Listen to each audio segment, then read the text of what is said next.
And now, you're tuned in to RBLR, the home of Tampa Bay's Reveler Sports. Hello, everyone out there in Tampa Bay and beyond. This is James Knowles coming at you for the RBLR Sports Podcast. I am here tonight covering the Rowdies like I usually do, and I am here, as per usual, with my co-host Carlos. How are you doing this evening on a Tuesday, back to our regular schedule? Yep, James, I'm doing all right. Fun result this weekend to talk about here in a minute. Fun weekend overall as a whole. Enjoyed the scenery of downtown St. Pete after the game.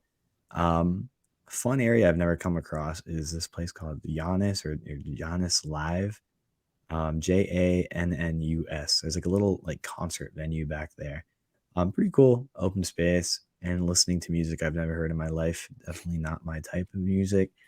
I was trying to ask around and figure out what was going on. There's some older folk around that were really enjoying it and very much into it. And the best description I could get for the type of music was like psychedelic rock. So that's what I was listening to post the Rowdies game. And you know what? The vibes were good. You know, I was willing to listen to whatever with the friends that joined me at the game, and then we were just celebrating a nice Rowdies win. But before we talk about any of that, James, what's going through your head? What's going on in Jamesland? Yeah, well, I can tell you what's going through my head, certainly, after this past weekend is just a great 3 points for the Rowdies after a great 3-0 win. I mean, how much more can you ask for than that, honestly? Not only that, Carlos, but we haven't really gone over this in the main podcast. We did an emergency one, in fact, but this was Nicky Law's first game in charge. So it was double fun on, trying to get a good result there and actually going out and get it. So, yeah, let's get into this one for this past weekend. The Rowdies beat FC Tulsa 3-0 on their way to they stopped their winning streak at 5, and the Rowdies obviously started their own now one winning streak, but hopefully it'll be more than that, of course. No one got full points this past weekend for their predictions, but everyone other than me got 1 point. So congratulations to everyone other than me. 16 points for, I believe it's the guest spot and Eureka, and then Carlos, you and I are dragging behind on 14. So we do have another chance, though. We do have another chance to preview another game coming up this weekend when the Rowdies travel to Western Pennsylvania. So obviously stick around to the end of this episode to get our predictions and see who gets it right this week, if anyone, because we did not this past weekend. But before we get into it, of course, just want to say please like and subscribe to our podcast. We are on all major podcast platforms. And of course, please follow RBLR Sports on Instagram, Twitter, Facebook, Threads, Mastodon, whatever, maybe Blue Sky, at RBLR Sports. We are all of it. Yeah, we are everywhere that you are. Now, Carlos, let's get into that game. Could you get us started with a quick recap, and then we'll do our actual analysis for it? James, it would be my honor to mention that Connor Sparrow was in goal as per usual. Guillen, Lasso, and Antley made up the back line as Nicky Law kind of came out with that kind of back 3/back 5 formation, if you include the wing backs, which were Jake Arman and Dayon Harris. In the middle of them, you had Jan Ekra, Jordan Doherty, making up kind of that midfield two behind the attacking midfielder, which was Charlie Dennis, who had a great game on this night. Jake LaCava and Cal Jennings rounded up the front two. Interestingly, again, JJ Williams starting on the bench. Haven't seen that Cal Jennings JJ Williams pair. I've been desperate to see in action producing goals, but it is what it is. That was Nicky Law's starting 11. The first half had some nervy moments for sure, James. We talked about it post game at the press conference. We talked about it during the we had a lot to talk about from that first half. But it would pick up in the second half. Maybe Nicky Law had an inspirational halftime speech, something like that. I don't know. Because the floodgates certainly opened in the second 45 minutes as the Rowdies would go on to win 3-0, which included a Forrest Lasso header towards the beginning of the second half. His first goal of the season definitely was due for one. Two more goals came from Charlie Dennis, and JJ Williams rounded it out right off the bench. And a fun little new Rowdies debut in Abel Caputo. I don't know. I'm not really sure how to pronounce his last name. It depends on whether I'm speaking Spanish or English, but we're gonna go with Caputo. That's what we're gonna stick with right now for the podcast. He came on and made his debut late in the game, so congrats to him. And again, like you said, it was Nicky Law's first game in charge, and it came out with a 3-0 win. Congratulations to him. The Nicky Law Rowdies regime is off to a great start. And again, Forrest, Lasso, Charlie Dennis had great games, so much so that they were named to the USL Team of the Week for their efforts. Congrats to them. Always fun to have one player on the Team of the Week. Even cooler to have two on the Team of the Week. Really, really great stuff. Second half, electric. First half, a little scary, but eventually we got the 3 points, and that's all that matters. James, let's talk about the first half as we usually do. I mean, it's tacky to say it's a tale of two halves, but if you look at the goals, it kind of seems that way. First half, a bit slower offensively, maybe for us. Had a couple of chances, maybe. But I would even say that Tulsa had better of the chances in the first half. We might have been lucky not to get away or not to end the half down 1-0 at least. I think back to it was Aaron Guillen, right? Made the pretty insane goal line clearance. Yeah. I kind of even hesitate to call it a goal line clearance because it was such a big hustle play on his part to just, slide tackle and get that ball out of the Tulsa player's possession before he could even get the shot off. Really impressive stuff. Connor Sparrow was gone. It was basically Aaron Guillen versus this Tulsa player. He had an empty net. But yeah, that's all to say, James, that Tulsa could have come out of the half with a lead. What was going on in this half? And we talked to Nicky Law about this after the game. We can mention that he didn't really, make too many changes, he said, at halftime. He just kind of went out and they said that they were a bit more focused. What did you see in the first half? Do you buy that? Do you think there weren't any changes or do you believe Nicky Law was right? And, they just came out a bit more focused in the second half. It goes back to that old cliche, I guess, who wants it more? We got to be more focused. All of those buzzwords that they love to say when they're kind of trying to, maybe hide a couple tactical nuances and a couple wrinkles here and there. But yeah, I did actually think that was mostly the case here. For the first half, I will say, the lineup came out and it was listed as 5 at the back or, 3 center backs and then 2 wing backs. But yeah, I think that this was mostly a 4-2-3-1. It was Jordan Doherty and Jan Ecker that were sitting in front of the back line of 4. And then I thought that it was kind of Dayon Harris, Charlie Dennis, and then Jake LaCava almost just as an out and out left winger with Cal Jennings up top. But I think that I don't think that the first half honestly was all that different in terms of the way that they lined up. When you're watching a game, when you're watching a game live, obviously you don't know how it's going to go. That's the nature of time. And, I think that it was good observation. It was a lot more hairy in the, while you're watching it. Afterwards, I know the score. I was doing the rewatch, of course, and I was like, okay. Looking back, it wasn't as close as I thought it was. I think that the chances that Tulsa had were scary at the moment, certainly, especially the one that you mentioned, and I have that here in my notes. But honestly, Tulsa didn't have as good a first half as I thought they did when I watched it live. So to break that down, on another kind of note like that, I thought the referee was horrendous when I watched this live. And then I went back and I watched it again, and I was like, okay, it wasn't great, but it really wasn't as bad as I thought. Yeah. So that's you get caught up in the crowd reactions and seeing the game from kind of far away in the stands. Absolutely. I mean, I was livid on the first yellow card that Forrest Lasso got, but watching it again, I can see a letter of the law that's a yellow card. Fair enough. I still think it was weak, but he's well within his right to do that. Anyway, to get back to the tactics here. Very early on in this half, in the second minute, in fact, Cal Jennings lost possession. And when he did, the opposition player for Tulsa turned Forrest Lasso very quickly and ran in on net. That could have been a goal. Then to go to the moment that you mentioned, that came in the 13th minute, I believe. It was actually Cal Jennings again who lost it. And unfortunately, both of these instances, he lost it in just, a very bad position. Yeah. And Tulsa obviously had the ball with like a clear sight on net as long as they just run straight forward. So that's what they did in the 13th minute again. As you mentioned, Aaron Guillen was there to mop that one up because it could have been a goal if the Tulsa player on the receiving end, I think, just had not lost his footing. But luckily, for whatever reason, he did. So Aaron Guillen was there to keep it 0.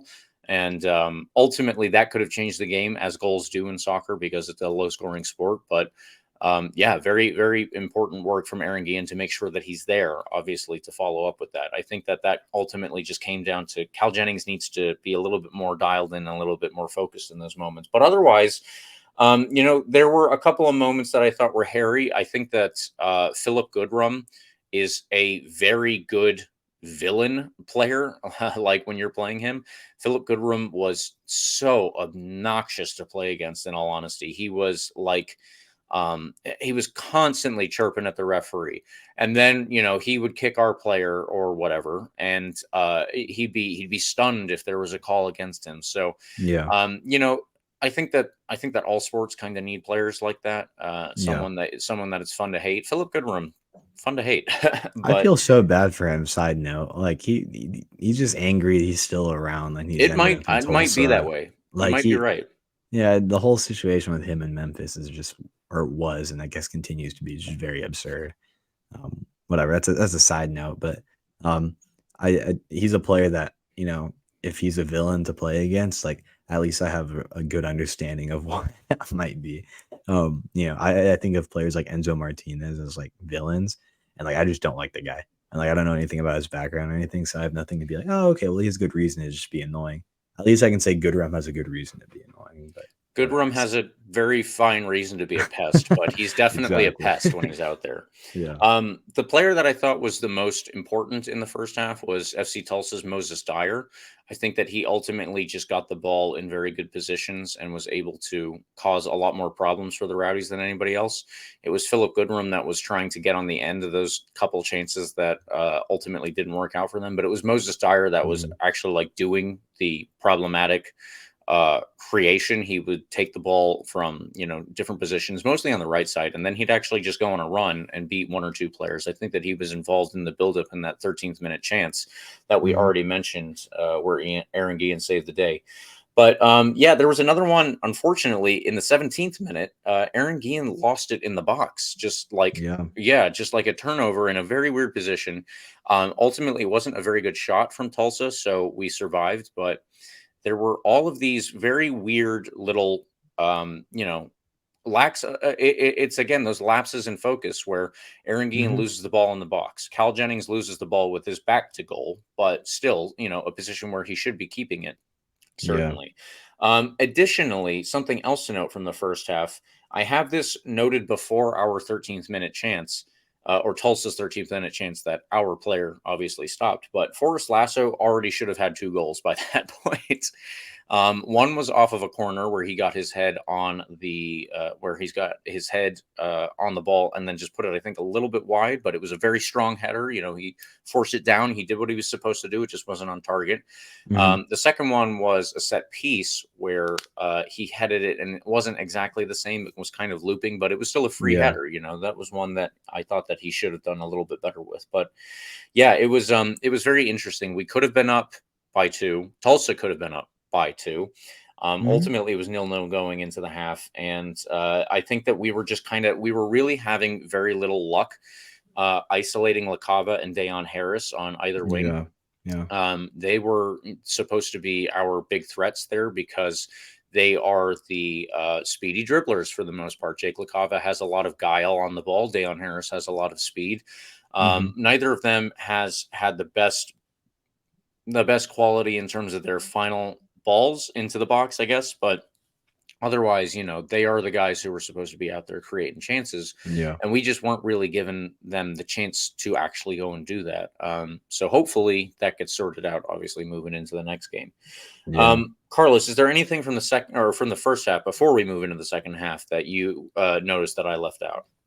No, but I think it's good to reemphasize, I think, the role that especially with Dalgard's injury last game, right? Or the game before last game. Now we don't know the timeline on that. We don't really know like what that injury was. We just know that he wasn't in the lineup on the bench, obviously, for this game. If that continues to be a issue going forward, player that I think has a ton of quality, like you just mentioned, is Deion Harris, obviously. But now he's going to really have to step up into that role because, yeah, there's just not much depth out there now, is there? Especially if you want to play LaCava kind of as like a striker, right? If you want to play him in more of like a traditional attacker role, and you don't want to play him on the wing, then Deion Harris and Jake Armin are really your only options. Right. Yeah, I mean, you look at the bench and you have JJ Williams, Lehman, Martinez, Felix Schroeder, which I guess could. No, he can't. He's a forward. He's a striker. And then somebody that we thought might have been a winger at the first glance was this kid Abel Caputo, who came from Miami, first game this past week. But again, he's a defensive midfielder kind of guy, kind of where Doherty and Ekra play. So he's not really at least what it looks like in where he's played past games. He doesn't really look like a viable option on the wing. That being said, he has appeared kind of in that Deion Harris wing role for Miami at least a couple times, but it's certainly not his primary position. But he seems like one of those guys that, if needed, can be out there. Kind of like a Jake Armin, like utility role player. Yeah. In terms of quality, that's kind of up in the air still for him. We don't really know much about him. We know he's been playing for Inter Miami FC too, and he was their captain for many games.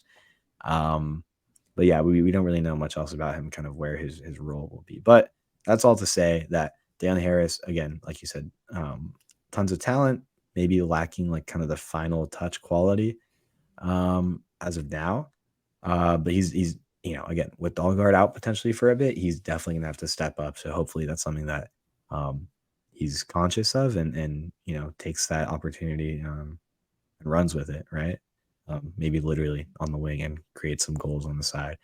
But yeah, I just wanted to emphasize that point because again, like having the lineup pulled up on the other half of my screen here, I'm just taking a quick glance at the bench again. That's an area where it seems like with a variety of injuries this season, we've kind of been lacking depth at different positions at different points in the season. At this point in the season, we're lacking depth on those wing roles. Yeah. So it's going to be something to keep an eye on, something that might be a little bit of a concern. But again, we can't really, address that until it happens. So hopefully there's just no more injuries for the rest of the year. That would be good. Yeah, I think you summed up the first half well. It could have been 2-2, could have been 1-1, was 0-0, and probably just like a draw at the end of the half seemed justifiable. Seemed like a just result. So, yeah. So I think with that being said, James, let's just jump into the second half, right? Yeah, absolutely. So with the second half, I do want to emphasize 4 notes, like where I was on watching it live versus watching it on the replay again. The first half ended 70 to 30% possession for us, 7 to 4 shots for us, 3 to 1 of those on target. So they only had 1 on target. We had 3. So it's actually, again, not as bad as I thought it was. But going into the second half, I think that they did just kind of nail it down a little bit more. And they ultimately did turn up the dial when, they needed to focus on the play that was developing in front of them. So we didn't see any more of those kind of lapses in concentration. We didn't see the ball lost in ridiculous positions like we had seen, at least 3 times in the first half, if not more. I only counted those 3, I guess, like in my notes. So it could have been more, but we didn't see that in the second half, and it was just a lot better. So I want to highlight this afterwards. I'll skip over the stuff surrounding the goal, but I do want to say ultimately Forrest Lasso had those 2 clear chances to score in the first half, and he failed to do so. But it turns out that he got his head on the one in front of the Rowdies fan base and his family. So I'm going to highlight that a little bit more later on. If that's a spoiler, then fair enough. But yeah, he definitely deserved that. I think that he was working real hard to get his head on one and actually direct it into the net. So he was able to do so pretty early on in the second half. And that kind of set the tone for things here. That was, I think, around the 50th minute. I don't have the exact time there, but then in the 54th minute, pretty much like right afterwards, Tulsa came back and almost scored on us. So that was just ultimately a weird little chance that occurred.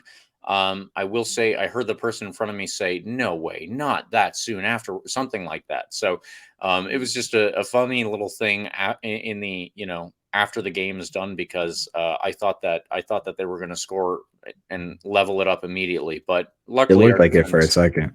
It really did. luckily our defense was able to keep that one out. And then moving forward, we actually put the game out of reach for them. So it was in the 64th minute where it started with Tulsa attacking us and getting into our box.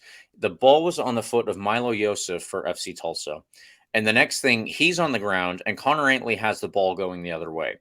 I think that everybody thought that this was going to be a penalty based on the way that it was developing and based on the feelings of the crowd, myself included, toward the referee at that moment. But he did not call it. And if that's not a call, this didn't happen afterwards. But if that's not a call, that means that it's an obvious dive. And if it's an obvious dive, that should have been a yellow card for simulation, as the rule book officially calls diving. But neither here nor there. Ultimately, that's how that play started, and it broke down the opposite way, where Connor Antley got the ball up the wing, and Charlie Dennis was on the end of his pass. He ultimately carried it farther and found Cal Jennings. Cal Jennings' shot was saved because he got himself his first touch was very good, but he got a shot off that was saved and kind of just went up in the air, very looping afterwards, and it fell to Charlie Dennis, who set himself perfectly and got it on the hat. No, it was a volley. Got it on the volley. Yeah. And put the Rowdies up 2-0. So that's such a tough finish. It really is such a tough finish. Yeah, go ahead, highlight that, because that was something that he noted in the post game press conference too. Yeah. I think it was actually Jake that asked him that. Just kind of reflecting on being in that moment. Obviously, like everything kind of moves in slow motion when you're out there and the ball's coming down like from like way up high. Charlie Dennis really had to lock in there. But I mean, first of all, let me highlight and go back again. What a great pass that was from him to Cal Jennings in the first place. Yeah. Charlie Dennis is so like sneakily quick for how kind of like tall he is. I mean, he can move really well, can kind of cut back on a dime, and draws a lot of attention. So much so that the defender for Tulsa that should have been marking Cal Jennings much tighter started to move towards Charlie Dennis, because Dennis was kind of making this really nice run towards goal. But again, it was pretty far out, so I don't know what he was thinking. And again, Dennis saw the space for Jennings. Like you said, Jennings took a nice couple touches, tried to finish. Tulsa keeper makes a great save. But again, to highlight how tough that finish was for Charlie Dennis, goalkeeper makes a save. Ball goes way up, right? He's up there for a good 3 seconds. Here comes Charlie Dennis from outside the box, finds the ball just inside the box and volleys it while it's coming down, takes one bounce on the ground and goes over the Tulsa goalie right into the back of the net. Yep. That's really, really tough to do, especially with there's 1, 2, 3, 4, 5 bodies between him and the goal. And it took a bounce and the ball's coming down and there's 2 players coming behind you as well. That's a really tough finish. So kudos to Charlie Dennis for being able to do that, kind of taking his time and setting himself up for that under pressure. And again, started to put the game away, like you said, put the nail in the coffin. Eventually later on with JJ Williams, that we'll get to. But again, something to note, James, this was after we scored a goal that was called back for that was offside as well. Remember? Actually, that's a good thing. That's a good thing to note, because I did not have that in my notes after it was called back. Yeah. So and similar play. Well, not similar play, but similar players involved. Charlie Dennis Charlie Dennis at the center of everything this game, made a great pass to the left. I believe it was Jake LaCava who found Cal Jennings, who might have been just inches in front of him. Again, it was a really, really tight call. And even looking back at the broadcast, it's hard to see if it's the right call or not because of the camera angle coming from like the left side looking right. There's not really a straight on angle, unfortunately, to get a definitive call there, but it was really, really tight. Rowdies could have been up 3-0 with that Charlie Dennis goal that we're mentioning right now. So, chances started to pour in. Big chances, quote unquote, according to Fat Mob. Interestingly, James, we had less shots this half than the first half, but the quality of chances was much greater. As we've been talking about here, offensive floodgates started to open for sure. Yeah. I think that JJ Williams' goal in the last couple of minutes there was just kind of like a real good summation of the way that the night went. Ultimately, it was just to go over that real fast. It was Jordan Doherty who had the ball, and he was looking to pass it off, like he was trying to get rid of it, but Yeah, ultimately he was forced to run into this acres of space that had opened up on the Rowdies' right wing, and the cross that he got off was brilliant. JJ Williams rose up and headed it home and does the big Superman kind of yeah, celebration. Charlie Dennis celebration also was awesome. He hopped the boards and went and ran up to Ralph's mob and was cheering them on, and yeah. That ran was the great. whole way of Ralph's mob over to the midfield where I guess the home plate would have been in the old stadium setup. But yeah, it was great. Everybody obviously was really hyped up for these moments, and I love to see it. I think that I will say this also might be a bit of a spoiler for the man of the match situation, but I think that Jordan Doherty and Jan Ekra had brilliant games. I did not nominate either of them for my man of the match for reasons that I will get into, but they did so well in terms of their facilitating all of the Rowdies' attacks, for Mhm. keeping the possession so high. Ultimately, and if I can find the stats here, well, I will find the stats, but yeah, they were keeping the game really just away from Tulsa. They were not able to bring it down for themselves. Yeah, So ultimately, the ball possession was 63 to 37%. Not the yeah, exact same as 70 to 30, but not that far off either. yeah. Yeah, it's really a very good game from start to front. And Carlos, unless we're missing anything else, we can go to the man of the match. But make sure that you have all of your notes highlighted too. No, hold on. Yeah, I just want to reemphasize Jordan Doherty's impressiveness this game. I think it shined through a little bit more than it usually does, just because it was a bit more visible offensively. And I think this third goal kind of summarizes, I guess shows people who aren't familiar with his game such an underrated aspect of his game. That's his mobility, his agility.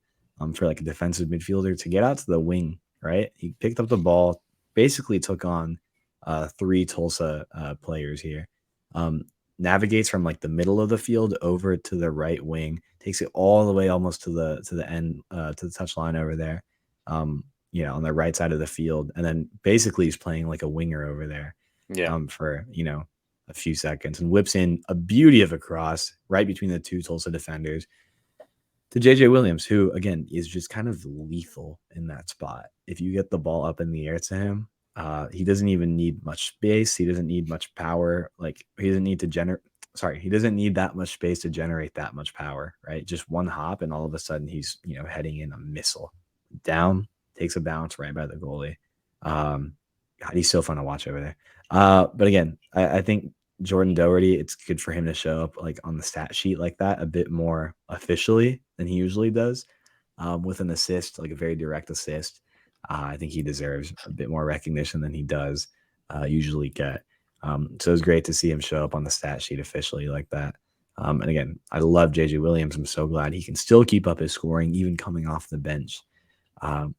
Like he's such a fantastic player, and maybe I'm showing my opinions here. Like I, I'm not like it feels like he should be starting, right? Like I don't really know how you adjust the attack, but I mean, for a guy that's kind of that red hot and doesn't even need that much time or space to find a goal, it feels like he should be starting. Um, I really want to see the Cal Jennings like JJ Williams duo up top. I know it's kind of hard to like figure out in practice. Much easier to say on a podcast that we record on Tuesday evenings. Um, Again, I know Nicky Law is not going to want to mess with what's working, but again, Cal Jennings had a decent game, but man, I was hoping for a bit more from him throughout the game. And it's not like I'm not like knocking his game at all or anything, but JJ Williams comes in off the bench and immediately scores a goal, right? yeah, He just brings a different type of game uh, to the team that I think it feels like if Jake LaCava and Cal Jennings are both in the game at the same time, they kind of have similar play styles. Like they don't like they're similar-ish players, whereas like a JJ Williams and Jake LaCava or a JJ Williams and Cal Jennings, I feel like complement each other a bit more. But again, I'm not Nicky Law. He got hired as the coach for a reason. It's something I wanted to highlight because again, JJ Williams obviously ended up on the score sheet in a very, very rapid fashion.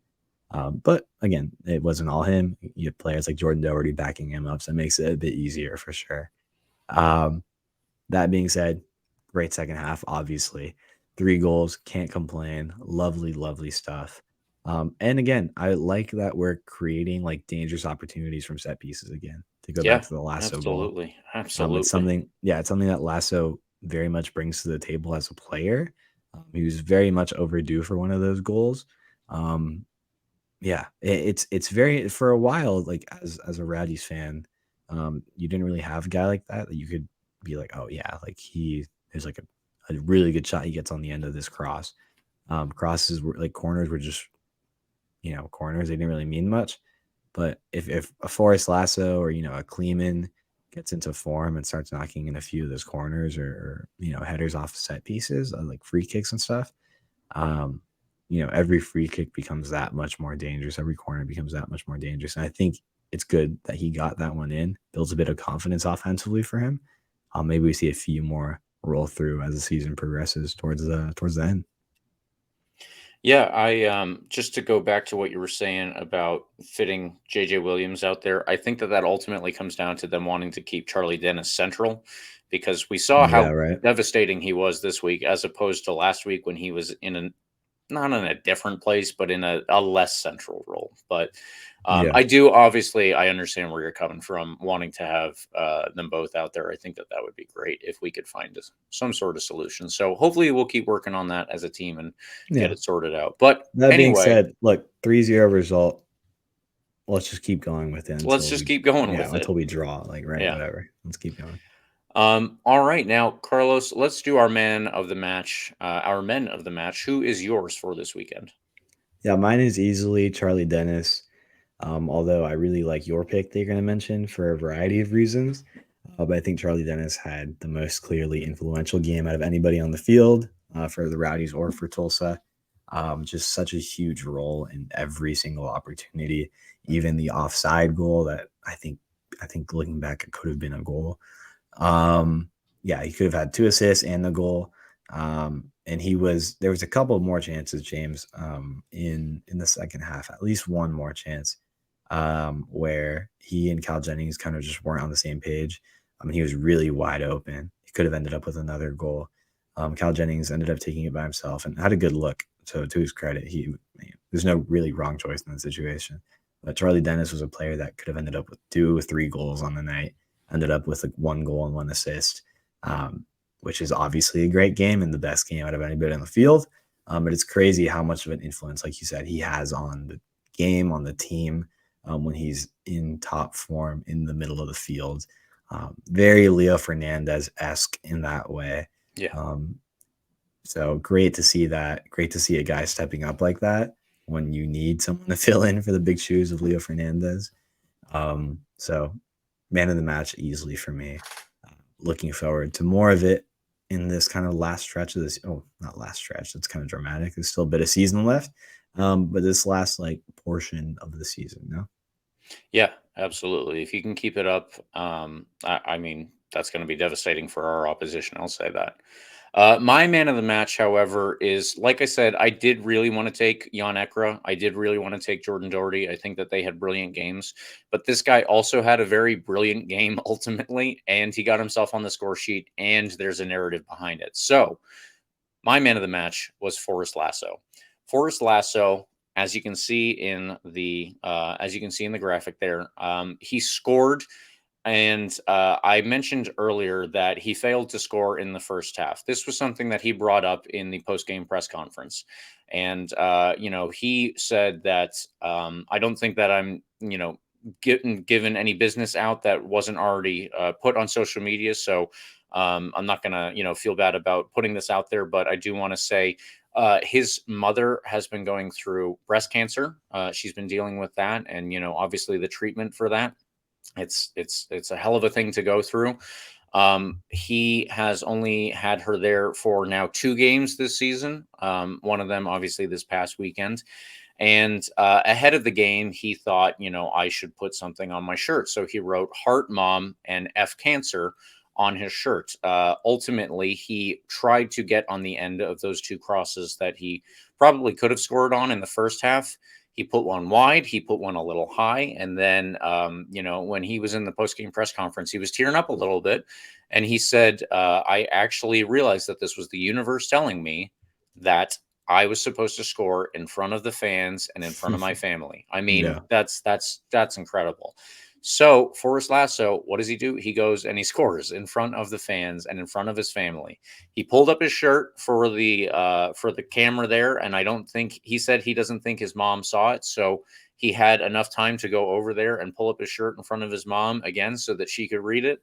And if you haven't seen the footage for it, I think the Rowdies did tweet it out ultimately, like some point earlier today. But he celebrates with his mom. She's crying. If he's crying, I wouldn't be surprised. But he was close in the post game press conference too. As he said, he loves his mom. F Cancer. I think that's the best that you can do. He's my man of the match because he was a rock at the back. We obviously did not concede. But in addition to that, he had an awesome night. And not only just for the fact that he, got himself on the score sheet, also the celebration. Everyone's celebration was incredible, but his was possibly even more incredible. So congratulations to Forrest Lasso and his family for being able to take all that in. Very, very cool. Cool stuff for sure. All right. Well, we have a preview to get to for the upcoming game. But Carlos, before we do that, we are going to go back to our usual ad for the RBLR Sports Shop. If you think that you might need some new threads coming up this year, please do check that out. We obviously appreciate when you like and subscribe to the show. But I think that if you have any desire to help us out just a little bit more, I think that going out to shop.rblrsports.com, that is the website. If you check it, you will find out something that you like there. There is also a promo code for 10% off of your order, and that code is COYR.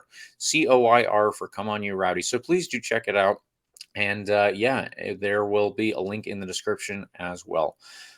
Carlos, let's move on now to that preview against the Pittsburgh Riverhounds this weekend. Yep. None other than the first place Pittsburgh Riverhounds, who have 41 points on 23 games. We have 2 games in hand on them. We're 3 points behind. This is the one that a lot of people have had marked on their calendars for a little bit now. Big game in determining, the effects of this game could end up leading us all the way to the end of the season when we see what teams in first place, what teams in second place, what teams in third place. This is a huge game in determining that for sure. We do have those couple games in hand, but again, if we can get this win, level up on points, and have the game in hand, we're looking good going into the final 12, 13 games or so, right? I don't know. So this is a big one. It's a really great opportunity. I think the pressure, you know what? Let me go into the notes of the game first, and then I'll talk about what it means at the end here, James, because let's jump into the Pittsburgh recent form. They have 3 wins in their last 5 games and 2 losses, including one at home to Indy. Pittsburgh regularly play with 3 in the back /5, kind of like the wing back formation we kind of rock with. Jamaican international Jamali Waite is usually in net. He's been the backup goalie for Jamaica in all of the recent competitions. Which, by the way, amazing for him. Yeah. I love mentioning this every time I see his name. Jamali is one of my favorite people of all time. I've only met him once, but it was when University of Connecticut was playing Georgetown up in DC. We were heckling the hell out of him, as we usually do with all the goalies there, because there's like maybe 3 feet of space between where the students are and between where the goalie is. You have big crowds. It's really, really fun. Jamali was by far the best sport. We ended up beating them 1-0. And he turns around and starts giving everybody high fives, like was hugging everybody. He was like, y'all are so funny. I have a picture with him and I love him to death. And I always like keep up with him on Instagram, send him a message every now and then. Jamali is a fantastic person. He is so cool. But we're going to put 3 goals by him on Saturday. That being said, moving up from there in the back, they have center backs Arturo Ordonez, Joe Farrell, Nathan Dos Santos, and Patrick Hogan. Wing back options include Danny Rovira, Burke Falling, Langston Blackstock, and DZ Harmon. In the center, you can see appearances from Danny Griffin, big name Canardo Forbes, Mark Ibarra, and former Rowdy Junior Etu, who, by the way, I forgot, like I was unraveling my Rowdies flag this past weekend, and it has 1 signature on the flag. I don't remember this. I don't remember when it happened. But for whatever reason, Junior Etu signed that flag. I don't know when. It's a very random player to have signed my flag. It's the only one on there. He will be likely playing against us this Saturday as well. We're likely to see Albert Dikwa up top, Robbie Metz, and Edward Kiza. Tons of great talent. You might also see Tola Shawamni or Juan Carlos Obregon. Point being, again, lots of talent up top, lots of talent in the midfield, some good talent in the back line, and a fantastic goalie in Jamali Waite. It's a tough team through and through, players that match up and can go, punch for punch with every guy in our lineup. So, again, up there with some of the best lineups in the league. I think we have the best lineup in the league, but I think Pittsburgh is up there very, very close, if not equal with us. Top scorer for this Pittsburgh Riverhound squad is Albert Dikwa. He's got 10 goals already this season. Canardo Forbes has 6 assists this year. Forbes has created the most quote-unquote big chances with 11 and the most chances overall with 31. Again, lots of talent. They're in pretty decent form, 3 wins in their last 5. It'll be a tough game. And again, a game away from home is tough to do against a good Pittsburgh team that we've struggled to beat on the road historically. If you recall, our last game on the road against them, though, was a blast, and I hope we see a repeat of that. I believe the score ended up being 5-2. It was 5-2. Pittsburgh got the first goal. We responded quickly with a Kyle Gregg goal out of all people. Kyle Gregg equalized the game, and all of a sudden we started running away with it.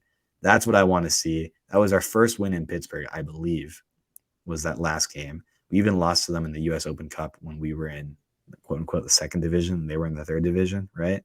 We've just struggled to win over there, but maybe we finally got their number after the last time we were out there. Hopefully we can do it again this weekend. That was a lot of rambling, James. You get the point. You get the point about why this game is important, right? There's a lot at stake, and it's a huge, huge opportunity for us to put ourselves in a really, really nice position to end the season on top. Again, Pittsburgh has played a couple more games than us, and they're only 3 points ahead of us. If we can equal up the points in this game, again, still have those games in hand, we're in a really, really nice spot going forward. Give ourselves a little bit of space to go ahead and hopefully finish in first place. James, that being said, what do you think? Are we going to take full advantage of this opportunity, or are we going to let it go by? What's that one, the Eminem song? It's like, you have one chance. I don't know. I started thinking about that just now as I said that. Huge opportunity. What do you think? Do you think we get the win? I'm not sure that we get the win here. I think that that's going to be an extremely tall order in this game. But I will say, obviously, Pittsburgh are on top right now. They're on 41 points. They're level with Sacramento Republic for the league overall. That being said, taking a point off of them would serve 2 purposes. A, it's a very impressive result away from home. You get a point that goes towards something. But in addition to that, it does slow their climb up the table. And if we have 2 games in hand, that really will come back to help us. Let's say that we end this game and they are only on 42 points, and that would put us on, I just had it here, and that would put us on 39 points. We're 3 points apart with 2 games in hand. That's going to be very impressive. So we're in business. Yeah, exactly. I am probably leaning towards that result, I will just say, but Yeah, it's still going to be extremely difficult. Pittsburgh is, they're really, gunning for. This is supposed to be their year too. I've said this a couple of times where I think that the Rowdies went and got a roster in the offseason where I thought that they were like, this is our year. This is the year we're going to go and win it. This is also the way that Pittsburgh fans are looking at this game. So I think that they are going to want to try to win this to knock us down, but B, they're also going to try to get those 3 points and continue going up the table. Yeah. But yeah, I need to just highlight again Albert Dequa, Robbie Mertz, and Edward Kiza. They are very good players, all of them, and they've been in very good form. I've always loved Robbie Mertz ever since I've all that I've seen of him, but he's been playing in a role that kind of allows him to do the roving play, like Leo Fernandez, like Charlie Dennis, let's say. But yeah, I think that he's going to have a very good game, one way or another. So we have to lock them down, but it's going to be similar to everyone. We need a front forward game where we need to be defending them from our forward line back, and we need to be pressing, and we need to be doing all of that in tandem so that we don't give up these chances where half the team is moving forward, half the team is stepping back, and all of a sudden we've left spaces open for the other team to get into. All of that being said, like I said earlier, I think that we will probably get a draw in this one, and it will be a very good result for us to leave with a 1-1 tie. Yeah, I'm going back and forth between thinking this is going to be a really high scoring game or a really low scoring game, which I guess are the only two options. But I can't really put my finger on the vibe I'm feeling. Again, thinking back to the last game out in Pittsburgh, final score was 5-2. I think it was a little bit of an anomaly in terms of just kind of how we started running away with it after we scored the equalizer. So I don't think there's going to be that many goals. I'm still going to say we win, though, James, just because I always say we win. And since you're saying we tie, if I get the win, then I'm going to take a point from you. That's true. And we're going to jump ahead on the table, and that would be really nice. And the Rowdies would jump ahead on the table, so that would be really nice too. So I'm going to say we win. I'm going to say we win 3-1. 3-1. Okay. Yeah, it's ambitious. I know it's ambitious, but it was also ambitious to say we'd win 5-2 last time we played in Pittsburgh. That's true. I think that's a good point. Yeah, and I think we are much better positioned this time around to go to Pittsburgh. Like looking back at that game, again, I have kind of like the roster pulled up from that game, where we were at. I'm much more confident in the 11 that we'll put out this time around against Pittsburgh than I was that time around, and we won 5-2. But again, this Pittsburgh team is really good. I think something we haven't mentioned very much is that we are going into a pretty good looking crowd over there. Attendance when it's really high makes it kind of a really pretty loud environment. Yeah. Because it's a cool stadium too. I just want to say that is one of the ones that I really want to get to. It was great. I was planning on doing one away game this summer. It was supposed to be this one. Then I got caught up studying for LSAT stuff, which is so lame. But it was I hate these logic game questions. If you've ever seen these, it's anyway, whatever. But yeah, it's a really cool stadium. And now that they're kind of in really good form, they're going to have a good crowd. So it's not only going to be a scenic stadium, it's going to be a loud stadium, pretty intimate, pretty tightly packed. So, if we aren't on our game, we could definitely get thrown off by a good crowd like that. But these guys are professionals. We played in front of big crowds. We have big crowds ourselves in terms of relative to the USL Championship. I think I have the confidence in them. Again, I'm fully aware it's a very ambitious prediction. I'm not gonna say it's reasonable at all. I know it's probably not a reasonable prediction to say we score 3 goals over there in Pittsburgh against a pretty good Pittsburgh team. But you got to go for it. But again, I also mentioned earlier that we're putting 3 goals by Jamali, so I have to stick with that. And again, Jamali Waite, I love him to death, but I don't know. It's not going to be his night for sure. For sure. I think we're just going to have a good game. It's a feeling, James. Hey, you got to go with it when you feel it. Along those same lines, producer Eureka has gone with a 0-0 draw, which would be not the most exciting game, probably, but still a very good result, in my opinion. And Reasonable our too. guest, say again? I think it's a reasonable Yeah, result too. yeah. Our guest spot this week is Musab Tariq. If anyone does not know that name, he is on the RBLR Bucks podcast. So, yeah, obviously do check them out and do check out what he has to say for the Bucks. But this week he has something to say about the Rowdies, and he predicts a 2-0 Rowdies win over Pittsburgh. That would also Yep. be a great result, in my New opinion. But new Rowdies fan, by the way. He went to his first Rowdies game this past yeah, weekend. that's right. That's What right. do you say? Welcome to Musab. So, Musab, thank you for helping us out. And if you're right, then we're going to need you to do the predictions for the rest of the season. And Carlos, if you could take us into the extra time segment, I will let you hand it off here because this one's a little a little weird. The Women's World Cup is going on. Is that what you're talking about, James? Yeah, just the result this morning. Yeah. It was, I don't know. I didn't stay up for it. I was actually going to try to, and then I realized I don't wake up in the mornings anyway for my internship. There's no way I was going to do it if I stayed up until 3 to watch that game. Honestly, probably glad I didn't. I would have been incredibly frustrated. We tied.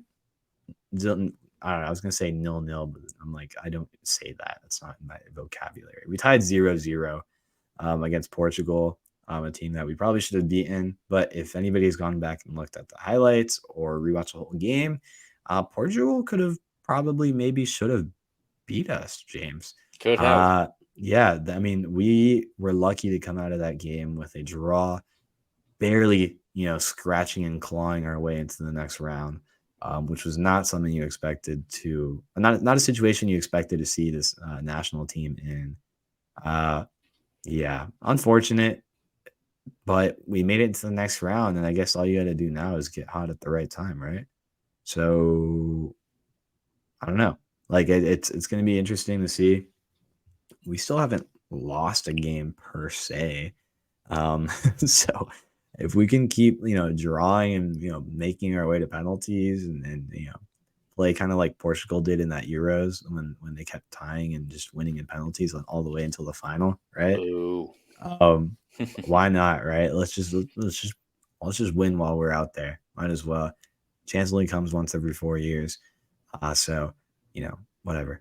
I think in terms of just the players, this team is so good and is probably the best team out there still. So I don't think we need to do that much to like change the fortunes around. You know what I mean? It's I, not going to be. It's not huge margins. yeah, it's like you don't need to do that like too much more when you have that good a team. Um, they might not be the most pretty performances, because it seems like we're kind of barely getting by right now. But that's all you need to do is barely get by. So you can barely get by a few more games, right? That's all you need to do. So we'll see what happens. I know a lot of people aren't confident at all on this team right now. There's a lot of commentary today that I thought was really interesting, from some of like the Fox Sports commentators, including Carly Lloyd actually as well, former U.S. Women's National Team legend, one of the best of all time at her position, maybe the best of all time at her position, for the U.S. national team. Was pretty upset seeing like the women's national team like kind of celebrating the draw. She thought like they were maybe celebrating too much for a draw and barely getting by into the next round or whatever. Right. I don't know. It's a really interesting discourse that I haven't really seen around this national team because they've been so dominant for a decent amount of time. Right. They've had their tournaments where they come in second or maybe don't perform to their fullest of expectations. But it's always expected that they just kind of win eventually, no matter like for the past couple decades at least. And I think part of it, sorry, I'm going on a tangent now, but I think it's really interesting to see the state of women's soccer in the world. I think it's a good thing because I think it kind of shows that, we're not as dominant as we thought we were anymore.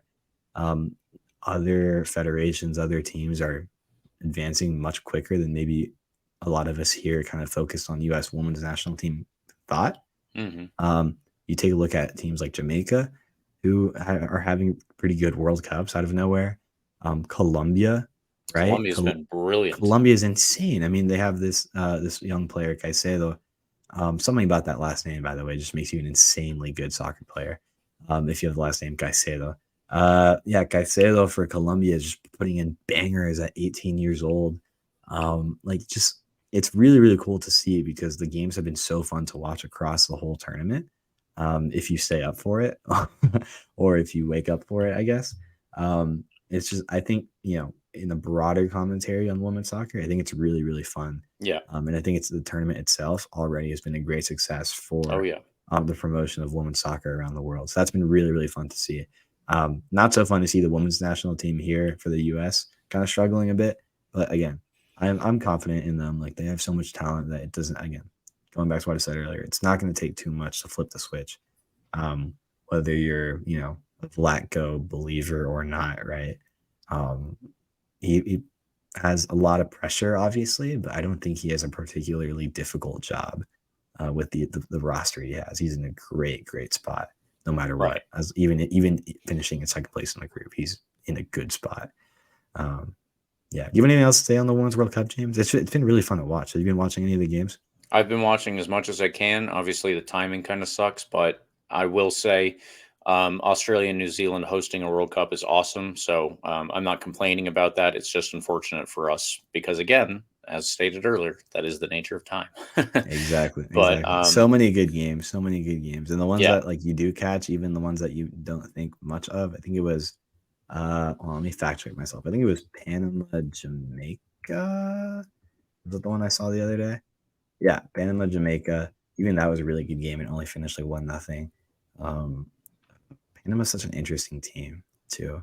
Like I love like learning about new players and stuff like that. Like, one of the players is born in Michigan, played for the University of Alabama, but had her mom is Panamanian.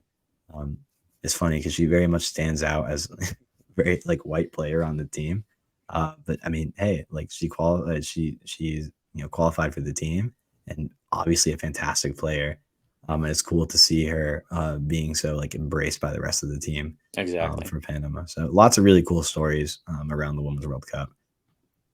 Get into it now while you can because knockout stages are coming up. Keep an eye out for the games that you could stay up for. The games are definitely worth staying up for, even though all of them might be. Maybe it's not realistic. But James, take it away. I've been rambling about the Women's World Cup for a bit here, but it's been really fun to watch. So I'll summarize it with that. Yeah, it has been really fun to watch, and I hope, if there's a watch party at a time that I can get to, that would be great. But to use that segue, speaking of watch parties, it's been such a huge success for RBLR to host our Rowdies watch parties twice now at Berry House that we have decided to do it again. On August 26th, please come hang with us at Berry House again. We have a game coming up at 7 p.m. versus the Miami FC. So, yeah, if you can attend, obviously we will have all of the same stuff, halftime swag giveaway. We will have beer pitcher specials just like we did at this past one. There will be a live pregame show hosted by myself and Carlos again. Carlos, if you are unable to do that, then obviously it will be Eureka and me. So sad. Yeah, but we will be doing another live pregame show, and we will be having our beer pitcher specials, halftime swag giveaway, everything. It is at Berry House off of the Ybor Strip, 2 blocks off of the Ybor Strip, so it's in a great location. And I mean, I don't know how much more we could tell you. It's been a great success. We've had, close to 30 people, I think, at this past one. And we're trying to, make sure that there is a watch party on the Tampa side for fans of the Rowdies as well. Obviously, Tampa Bay includes everything, but St. Pete gets a lot of the love, as they should, because they are hosting the Rowdies. What about a watch party on this side of the bridge? So, yeah, please join us again at Berry House, and we will be there on August 26th. For the next one. We will have a lot more information coming out about that, a lot more promos coming out about that before the date actually comes up. Mm-hmm. Yeah, we had such a blast at the last one, James. Why not do it again? As you mentioned, I won't be around anymore for that. I'll be back up in school. But they're in spirit, obviously. Everybody that, was there should come again. It was so much fun. It was lovely seeing all of you. Conversations were great. The company was great. It was just a great, great time. Yeah. I'm so excited that we're going to be able to do it again. So, yeah, come out to the watch party. And, if you don't, you're just going to keep getting tired of James repeating the advertisement every week for That's nothing. right. And then you're not going to go. So you should go. So at least the advertisements are worth it to listen to. There you go. All right. Well, as I said, we'll have more information out about that as we get closer to it. But for the time being, that is where we will leave it this evening. Thank you, listeners, for tuning in. Please follow RBLR Sports on Instagram, Twitter, Facebook, Threads, everywhere that you are, we are too, and you can get all that information there. I am on Twitter at RBLR James K. What about you, Carlos? At Carlos TPA 10, the Copa Libertadores and Copa Sudamericana are back. I'm tweeting out about them because they're such great tournaments. They are. I think they're the best club tournaments in the world. They're so much fun, so much passion in the stands, from the small 10,000 person stadium to the gigantic monument that had 80,000 people. Such a great tournament. Tune in if you can. All the games are on Bean Sports. Pick a South American team to follow. They're all really fun. They all have passionate fan bases. I'd recommend Liga from Ecuador. Great tournament, great stuff. And even if you don't watch it, I will be tweeting about it, so it'll show up on your timeline. There you go. And if you would please like and subscribe to our podcast as well. We are also on YouTube, where you can get the full experience and watch us while we talk about the Rowdies. If you don't want to watch us, you just want to hear us, you can do that too. We're on Spotify, iHeartRadio app, Apple and Google Podcasts. Again, wherever you are, we are too. So for another game coming up and another watch party in the distance, come on, you Rowdies.